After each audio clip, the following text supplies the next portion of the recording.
দুদিন যাবৎ তারা আমার সঙ্গে এভাবে লুকোচুরি খেলছিল। আমাকে দেখলে তারা কেন দৌড়ে পালিয়ে যায় আমি এটা একদম বুঝতে পারছিলাম না। দেন আমিও তাদের পিছে লেগে থাকি শুধু বোঝার জন্য যে আসলে কাহিনীটা কি।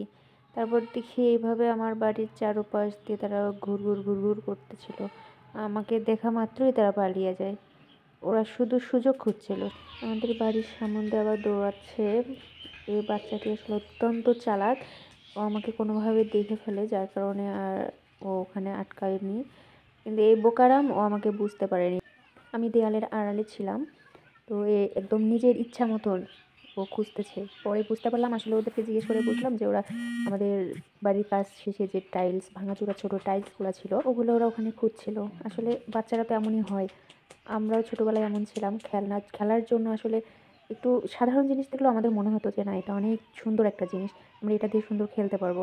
আসলে ওরা খেলার জন্যই এত দুদিন ধরে ওরা কষ্ট করতেছিল, কিন্তু তারা কেন আমাকে ভয় পায় আমি এটাই বুঝতে পারছিলাম না। তারপর চাচাও আমাকে বুঝতে পারে, লজ্জা পেয়ে চলে যায়।